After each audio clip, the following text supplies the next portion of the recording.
명절 후유증 안 계시죠? 에스라, 느헤미야, 우리 계속 하나님께서 원하시는,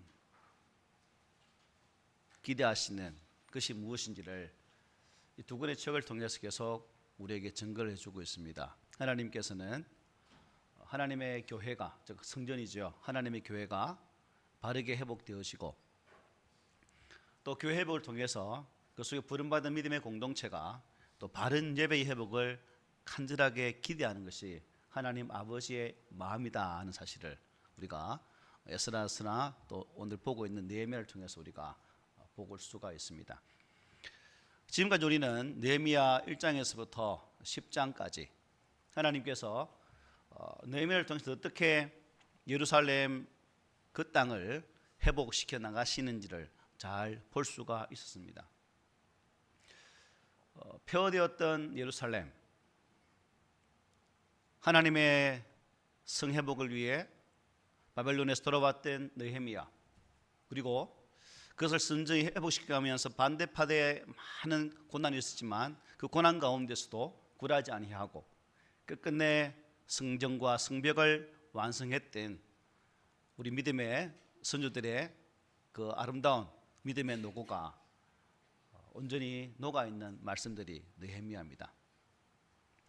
특별히 바벨론이 주전 586년에 예루살렘을 침공하게 되어지고 그때 이제 예루살렘 멸망하게 되죠. 유다가 멸망합니다. 그리고 약 140년이 지난 이후 주전 약 440년경에 느헤미야가 이 땅에 돌아와서 다시금 성벽을 재건하게 되죠. 그러니까 약 140년 동안 예루살렘은 그야말로 무방비 상태, 주변에 이민족들의 침략에도 대책을 세울 수 없었던, 또 가나안족들의 그들을 향한 공격에도 어쩔 수 없었던 그러한 상황 속에서 놓여있던 예루살렘, 이제 하나님의 사람들이 다시금 힐모와 그 성벽을 재건함을 통해서 그러한 이민족의 침략에 대비하게 되었다는 사실입니다. 이것은 비단 예루살렘 성전이 성벽을 통해서 보호받는 이러한 모습이지만 오늘날 우리 믿음의 성도들이 하나님의 말씀으로 우리의 삶의 벽을 건축하지 아니하면 우리 또한 세상의 여러 가지 잡다한 것들로 인해서 침략을 또한 공격을 받을 수밖에 없고 그러한 공격과 표리는 속수무책으로 당할 수밖에 없다는 사실입니다. 어떻습니까? 여러분들은 여러분의 몸의 성전을 말씀의 은혜의 성벽으로 잘 세워가고 계십니까? 말씀의 벽돌 한 장 한 장을 옮기는 것, 올리는 것 결국 쉽지 않지만 우리 성령님께서 힘주셔서 오늘도 한 장의 벽돌을 잘 쌓아서 우리의 믿음의 성벽을 잘 지어가는 그런 은혜가 있기를 소망해 봅니다. 느헤미야가 이제 예루살렘 성에 오기 전까지 우리도 느헤미야 쭉 말씀을 살폈기 때문에 그의 발걸음을 잘 압니다. 오늘 이 시대 속에서 우리가 하나님의 말씀으로 산다는 것 또한 쉽지가 않죠. 그래서 여러분 일주일 동안 애쓰셨고 무던히 고생하셨습니다.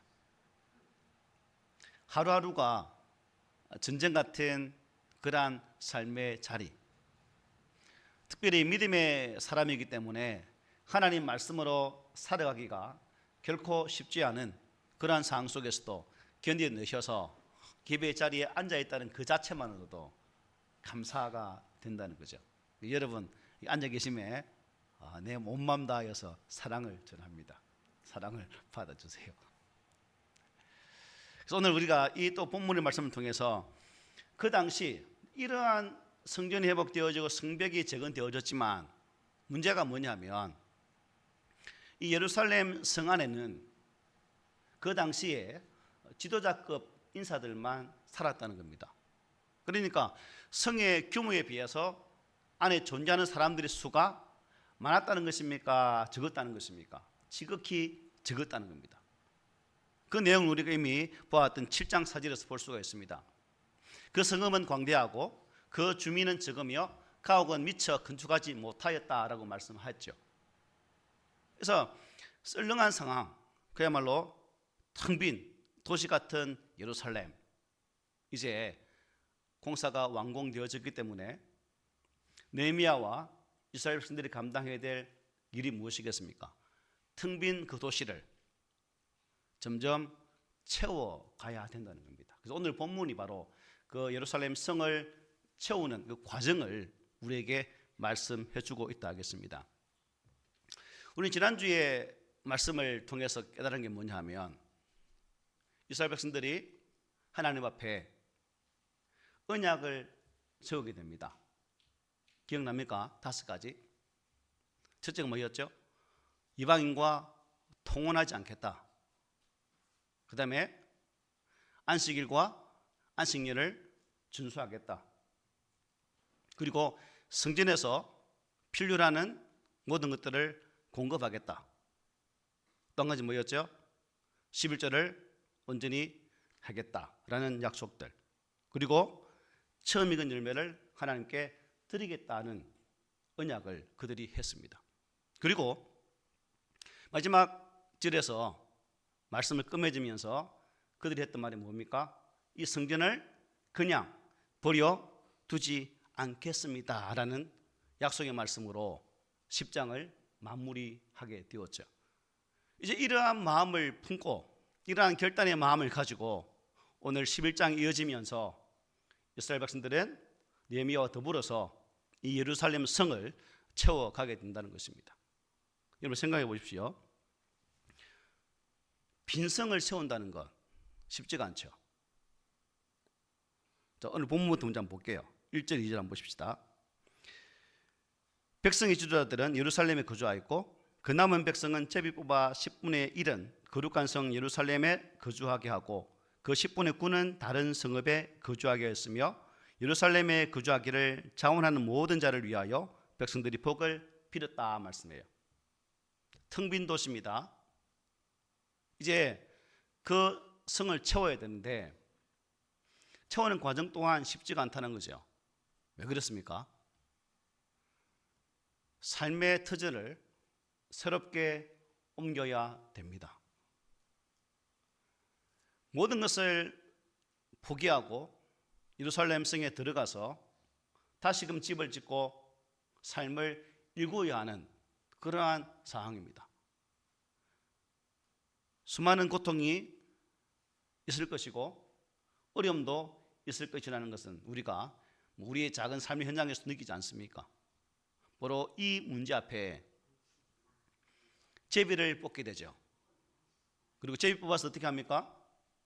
10분의 1이 예루살렘 성에 거하게 되어지고 남은 10분의 9는 현재 살고 있는 자신의 거처에서 살게 되어지는 그러한 모습으로 오늘 본문을 소개하고 있습니다.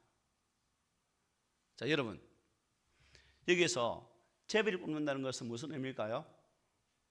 이스라엘 백성들에게서 제비 뽑는다는 것은 하나님의 절대 주권이 이 선택에 있습니다는 고백입니다. 그리고 10분의 1을 드린다는 것은 무슨 의미일까요? 10분의 1만 이 성에 들어가는 것이 아니라 10분의 1이 비록 들어가지만 나머지 10분의 9 또한 마음 다하여서 이 성에 거하기를 원한다는 마음의 뜻이 다 포함되어 있다는 거예요. 그러니까 비록 10분의 1만 들어가지만 그 예루살렘 성에는 이스라엘 민족 전체가 다 들어간다고 보면 된다는 사실입니다. 그런데 여러분, 이스라엘이 여러분 우리나라처럼 남과 북으로 나뉘어졌죠. 솔로몬 이후에. 그리고 남과 북으로 나뉘은 이후에 722년에 주전 아수르에 의해서 어디가 먼저 망합니까? 북이스라엘이 멸망하게 됩니다. 몇 지파였어요? 10지파. 그러니까 이미 BC 722년경에 북쪽 10지파는 다 흩어져 버린 상황이었습니다. 그렇다면 남쪽 유다에는 몇 지파 남았어요? 12 빼기 10 2지파 남았어요. 무슨 지파?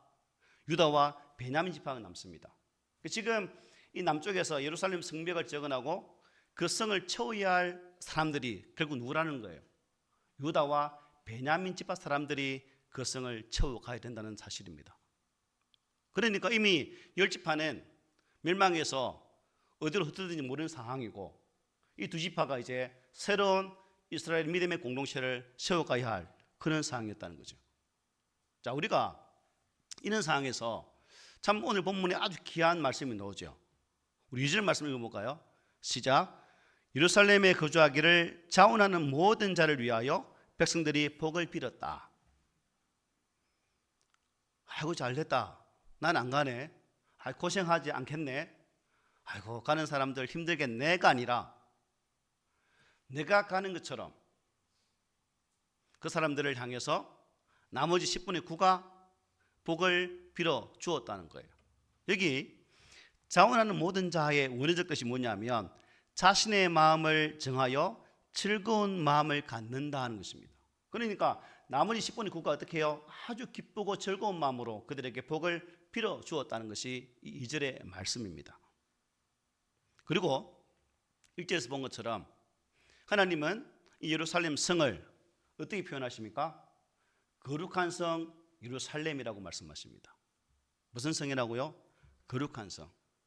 비록 땅에 존재하는 성이지만 하나님은 그 예루살렘 성을 거룩한 성이라고 말씀하고 있고, 이어지는 18절 말씀에서도 거룩한 도성이라고 말씀을 해주고 있다는 거예요. 무슨 의미입니까? 하나님은 새롭게 회복되어진 그 예루살렘을 당신의 거룩한 땅으로 보셨다는 거예요. 바꿔 말하면 오늘날 이 땅의 교회가 하나님의 거룩한 말씀으로 세워져 있고 그 말씀 위에, 즉 예수님의 거룩한 터 위에 세워진 교회라면 그 교회 또한 거룩한 도성이다라고 말씀드릴 수 있다는 거예요. 나아가 우리 각 개인이 예수로 말미암아 구원받은 주의 백성이라면 우리 또한 하나님의 거룩한 백성이 될 수 있다는 사실입니다.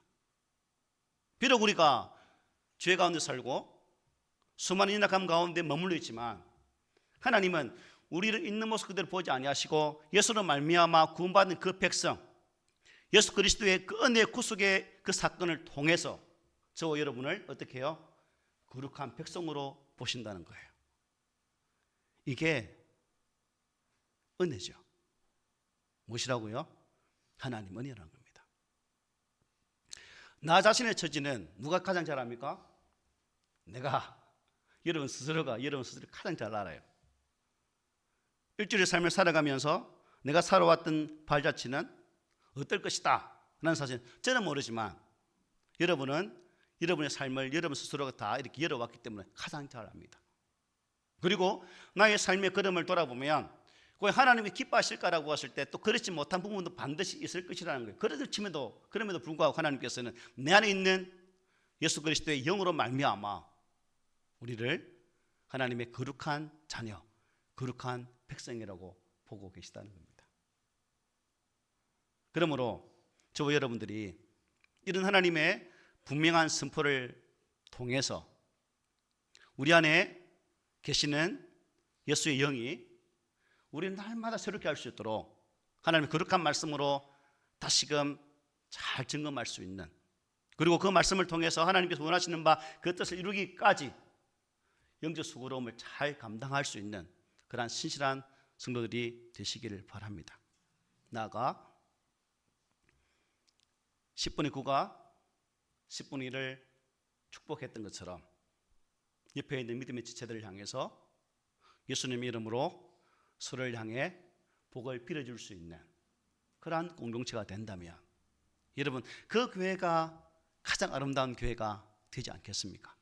바로 우리 교회가 여러분들이 바로 그 일을 만들어가는 주역들이 되시기를 소망합니다. 아멘. 그리고 이어지는 말씀 보면 이제 예루살렘 도성을 포함한 유다 성읍의 이스라엘 백성들이 어떻게 분포되어 있는지 3절부터 마지막 36절까지 잘 말씀해 주고 있어요. 3절에 보면 이렇게 말씀하죠. 이스라엘과 제사장들과 레위 사람들과 느디님 사람들과 솔로몬의 신하들의 자손은 유다 여러 성읍에서 각각 자기 성읍, 자기 기업에 거주했다라고 말씀합니다. 자, 여기 보니까 누가 등장합니까? 분명히 예루살렘 성은 제사장 레위인들이 가는 건 맞아요. 그 다음에 이어지는 사람 누구예요? 느디님 사람. 이 사람들이 누굴까요? 여러분, 요수아에서 보면 요수아가 가나안 땅을 정복해 가는 과정 중에 워낙 그 기세가 등등하니까 그 땅에 있는 사람이 변장을 해서 요수아에게 오게 됩니다. 그 족속 이름은 뭐예요? 기브온 족속이죠. 그 족속이 요수아와 함께 우리는 너와 함께 하기를 원한다는 그 말 앞에 요수아가 하나님께 묻지 아니하고 약속을 들렁해버리죠. 그 결과 이 기브온 족속은 비록 가나안 족속이지만 죽임을 당하지 않고 그때부터 예루살렘에서 이스라엘 백성들과 함께 노예로 살게 됩니다. 어떤 일을 하게 되냐면 장작 펴는 일과 물 깃는 일을 감당하게 되죠. 그런데 오늘 본문에 보니까 그 사람들이 포로되었다가 다시 돌아온 거예요. 우리 같으면 가면 막노동하는데 노예 생활 또 해야 되는데 그 입장이면 안 올 수 있겠지만 그들은 바벨론 포로로 돌아갔다가 다시 우리의 땅으로 돌아오게 된 거예요. 그래서 이들이 돌아와서 다시금 그 하나님의 일들을 감당하는 그러한 역할을 맡게 됩니다. 그리고 이때부터 이 기브온 족속 느딤 사람들은 이스라엘 백성들과 함께 통일하게 이스라엘 민족으로서의 지위를 회복하게 되죠. 이 또한 은혜 아닙니까? 그야말로 종되었던 자, 노예로서의 삶을 통해 인생을 마감할 수밖에 없는 이 느딤 사람들이 포로되었다가 다시 돌아와서 예루살렘 성전을 섬김을 통해 이스라엘 백성들과 통일하게 되어진 은혜를 받게 되었다는 겁니다. 그리고 여지는 솔로몬의 신하들도 마찬가지입니다. 이 사람들도 이방 사람들이에요. 이 사람들도 노예로서 종으로서 힘들게 살던 사람들이었습니다. 즉 이 사람들은 느딤 사람들은 성전에서 봉사했지만 이 사람들은 솔로몬 성전에서 즉 솔로몬 궁에서 궁을 섬겼던 노예들입니다. 이들도 포로되었다가 다시 돌아온 거예요. 그리고 다시금 자신의 위치의 승림을 통해서 이들도 느림 사람들처럼 동일하게 이스라엘 백성의 한 족속으로 자리매김을 하게 됩니다. 이 말씀을 보면서 단순히 우리는 그냥 돌아와서 기업에 함께 살게 되었다라고 생각할 수 있겠지만 우리 이런 말씀을 보면서 나를 보아야 되겠죠. 죄의 종이었던 나,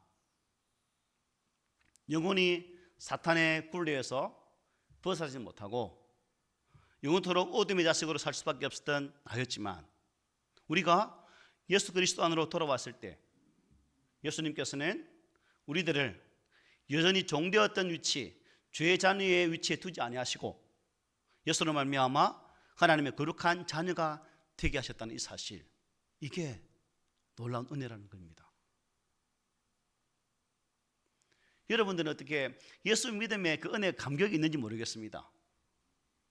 내 안에 있는 예수 영으로 말미암아 그 신앙생활에 기쁨이 있는지 모르겠습니다.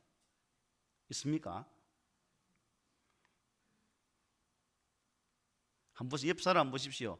기뻐서 앉아 있는지 억지로 앉아 있는지. 어떻게 기쁘게 앉아 있는 것 같아요? 억지로 앉아 있는 것 같아요? 안 보는 사람은 내 질문에 반응하지 않은 사람들은 어떤 사람들입니까? 아이고, 니는 네 마음대로 말해야 생각해라, 이런 생각입니까? 어쨌든 이러한 회복의 은혜가 이분들에게 임했다는 거죠. 그리고 3절 하반절에 이렇게 말씀하죠. 예루살렘에 거주한 그 지방의 지도자들은 이러하니 하면서 쭉 어떻게 배치되어진지를 말씀해주고 있습니다. 아까 말씀드렸죠. 지금 예루살렘을 채워야 할 두 지파 이름이 뭐라고요? 유다 지파와 베냐민 지파 사람들입니다. 아무튼 이 예루살렘 도성에 살게 된 유다 지파 사람들은 본문을 보니까 468명이라고 소개를 합니다. 6절을 보면 그들 어떻게 소개하고 있습니까? 모두 용사였다라고 말하죠. 모두 용서였다. 베레스라는 말이 나오죠. 베레스 자손. 베레스는 누굴까요? 유다가 자신의 며느리 다말을 통해서 낳았던 쌍둥이에서 형의 후손들입니다. 창세기 38장에 나오죠. 그래서 여기 6절에서 베레스가 언급된 것은 포로로부터 회복되어서 예루살렘 성전 그리고 성벽을 회복한 것은 하나님께서 다윗에게 하셨던 영원한 왕국을 회복한다는 것으로 보았다는 겁니다. 우리 다윗 언약이 뭐예요? 너로 영원토록 유다의 왕으로 세울 것이다. 내 씨로 유다의 왕통을 이어가게 할 것이다 하는 것이 다윗의 대표적인 약속이죠. 하나님 주신 약속입니다. 바로 그러한 흐름 속에 있는 것이고, 마태복음을 보면 이 베레스의 후손으로 다윗과 그리스도를 언급하고 있어요. 그러니까 오늘 느헤미야 11장의 이 기록은 이 거룩한 성 예루살렘은 다시 말하면 다윗의 약속이 끊어지지 않고 그리스도로 이어지는 것을 또 보여주는 한 단면이기도 하기도 하겠습니다. 이처럼 베레스로 이어지는 이러한 것을 통해서 하나님께서는 그 성을 새롭게 그리스도의 은혜로 인해서 세우는 것처럼 우리 또한 하나님 거룩한 말씀으로 세워져야 됨을 잘 증거해주고 있다 하겠습니다. 또한 베냐민 지파로부터 예루살렘에 살게 된 자들은 몇 명입니까? 928명이라고 소개하고 있죠. 이 지파는 그냥 베냐민 지파라고 말하고 있습니다. 이것은 하나님 나라의 약속은 유다 지파에게 있기 때문에 역사적 사실 외에는 더 이상 어떠한 영적인 의미가 없다는 것을 증거하기도 하죠. 그리고 10절부터 14절에 보면 제사장들 중에 예루살렘 도성에 사는 사람은 전부 합쳐서 몇 명이라고 말씀하고 있습니까? 1192명으로 소개하고 있죠. 그 중에 대제사장은 힐기야의 후손 스라야라고 말씀하고 있고, 또 스룹바벨 성전에서 종사하던 제사장은 12절에 의하면 822명이다 라고 소개합니다. 어쨌든 쭉 이어지는 말씀 보면 몇 명 가르치는 일, 예배에 종사하는 일, 성벽과 성문을 지키는 일, 이런 일을 했다라고 소개를 합니다. 자, 그러면 느헤미야 때에는 제사장이라도 여러분 군사로 활동한 점이 아주 특이한 부분을 오늘 말씀해 주고 있어요. 그러므로 1192명의 제사장 그룹은 이 예루살렘 성에서 무슨 일을 하게 되었다는 거예요? 성전 관리를 하고, 또한 제사적 예배를 드리는 하게 되어지고, 가르치는 일을 하게 되어지고, 또 군사 활동을 하게 되었다는 사실을 우리에게 말씀해요. 그리고 15절 이하는 이 레위 사람 중에서 예루살렘 성에 살게 된 자를 말합니다. 18절에 보면 거룩한 성의 레위 사람은 모두 284명이었다 말씀하죠. 그리고 16절에 보면 하나님이 전 바깥 일을 맡았다 말씀합니다. 이것은 결국 성전의 뜰을 관리하고 청소하는 일을 맡았다 하는 것입니다. 왜 이 느헤미야는 오늘 본문 말씀을 통해서 제사장들과 레위인들이 맡게 되어진 이러한 일들을 상세하게 소소하게 말씀하고 있는 것일까? 왜 그럴까? 하나님의 거룩한 성이 유지되기 위해서는 각 영역, 각 파트에서 저마다의 역할이 주어졌을 때에 그 역할을 잘 감당해야 바로 성전된 역할을 감당할 수가 있기 때문에 이러한 일들을 말씀해 주고 있는 거예요. 그리고 17절에 보면 마따냐가 이렇게 소개되고 있죠. 그는 기도할 때에 감사하는 말씀을 인도하는 자가 되었다 말씀합니다. 원어를 보면 이렇게 말합니다. 그는 기도로 찬양을 드렸다. 마따냐는 기도하면서 찬양을 리드하는 사람으로 볼 수가 있는 거죠. 그리고 19절 이하를 쭉 보면 성문지기가 172명이라고 말씀하고 있습니다. 그리고 22절과 23절을 보면 예루살렘 도성 내에서 반드시 필요한 자들이 있는데 그는 바로 찬양하는 사람들이었다라고 소개하고 있어요. 이 찬양대는 다윗 왕 때 그 솔로몬의 명령에 의해서 특별히 구성되어진 세워진 사람들입니다. 그들은 날마다 찬양하면서 하나님 전에서 예배를 돕는 귀한 일들을 하게 되었다는 거예요. 이 찬양이라는 게 중요한 겁니다. 자신의 재능을, 자신의 달란트를 찬양으로 하나님 앞에 드렸다는 사실이죠. 자, 이러한 예루살렘 도성 안에서 레위인과 제사장들이 맡게 된 일들이 뭐냐면 예배와 가르침과 기도와 찬양의 일을 하게 된 것을 보게 됩니다. 그리고 예루살렘 보호하기 위해서 군사활동도 하게 되었다는 겁니다. 오늘날 교회도 마찬가지입니다. 이 땅의 교회는 쉬지 않고 예배를 해야 될 것이고 말씀을 가르치고 기도하면서 찬양을 해야 됩니다. 그러므로 우리 누구 한 사람도, 어느 성도 한 사람도 이 일에 예외가 있을 수 없다는 거예요. 우리 모두는 하나님의 거룩한 나라의 찬양대원이고 또한 기도의 용사들이고 우리는 바로 예배자들이고 하나님의 교회를 잘 지켜나가야 할 파수꾼들이라는 사실이에요. 어떻게 여러분 이러한 하나님의 일들을 나는 잘 감당하고 있다라고 생각하십니까? 어떻습니까? 저는 또 이 말씀을 보면서 예루살렘을 세워가는 이 일들을 보면서 요한계시록에 새하늘과 새 땅을 통해서 하나님께서 완성하실 그 새 도성을 보게 됩니다. 여러분, 이 새로운 도성, 이 도성은 누가 가는 곳일까요? 주 예수로 말미암아 구속함을 받은 주의 백성들이 가게 됩니다. 이미 우리보다 먼저 믿고 먼저 돌아가신 우리 믿음의 선배들이 그곳에서 주 예수 그리스도와 함께 영원토록 하나님을 찬양하는 그 일들을 감당하고 계십니다. 그러므로 우리는 이 예루살렘 도성의 공동체를 이루어감에 있어서 우리 성도 한 사람은 너무나 귀한 것이고 또한 그 귀한 공동체의 일원으로서의 일들을 감당할 때에 이 땅에서의 교회만 바라보지 말고 장차 내가 돌아가게 되어질 하나님의 거룩한 도성 새 예루살렘을 바라보면서 주 일들을 감당하는 자리까지 나가는 것이 성도가 가져야 할 소망의 자세다 하는 것을 깨닫게 됩니다. 여러분, 예수님을 통해서 우리는 구원을 받았습니다. 여러분들은 예수 그리스도를 여러분의 구주로 영접하셨지요. 그리고 그분을 하나님께 보내신 나의 진정한 구원주로 믿고 계시지요. 그렇다면 우리는 어떤 모습을 살아야 될 것인가? 히브리 기자는 이렇게 말합니다. 또 주께서 이르시되 그날 후에 내가 이스라엘 집과 맺을 언약은 이것이니 내 법을 그들의 생각에 두고 그들의 마음에 이것을 기록하리라. 나는 그들에게 하나님이 되고 그들은 내게 백성이 되리라고 말씀하고 계십니다. 이 말씀처럼 예수 그리스도를 믿는 주의 성령이 내 안에 운행하시면 하나님께서 나를 어떻게 해요? 하나님의 백성으로, 하나님은 나의 하나님이 되게 하신다라고 말씀했습니다.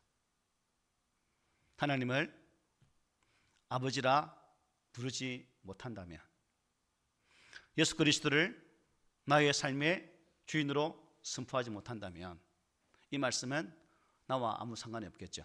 그러나 우리가 진실로 예수 그리스도를 믿고 있다면 하나님은 나의 아버지가 되시고 나는 하나님의 자녀가 되었다는 사실, 이 믿음이 주님께서 나를 부르셔서 하나님의 거룩한 도성 예루살렘 그 자리에 있게 하실 때까지 우리는 믿음으로 잘 세워져 가야 될 줄 믿습니다.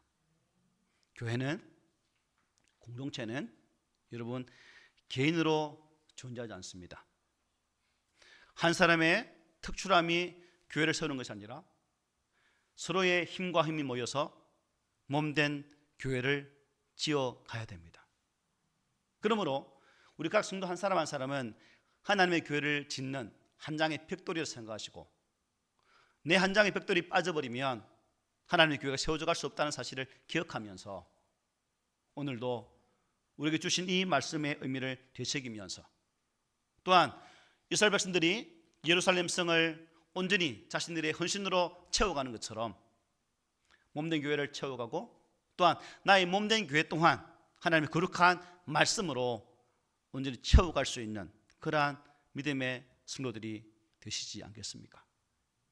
그러기 위해서는 우리 매일매일 하나님과의 관계를 새롭게 하고, 또한 그 바르게 정리되어진 믿음의 관계를 통해서 우리 안에 거하시는 성령 하나님의 그 능하신 능력으로 말미암아 이를 감당할 수 있음을 믿음으로 고백하는 자리까지 나가시기를 바랍니다. 그래서 우리 공동체 안에 진실로 하나됨의 은혜가, 하나님의 거룩한 교회가 하나님께서 가장 기뻐하시는 거룩한 도성으로 변화되어지는, 나아가 우리 각 심령 한 사람 한 사람이 하나님의 거룩한 백성으로 하나님께로부터 칭찬 들을 수 있는 그 아름다움들을 나타내는 실산 주의 백성 되기를 오늘 말씀으로 금연을 드립니다. 아멘.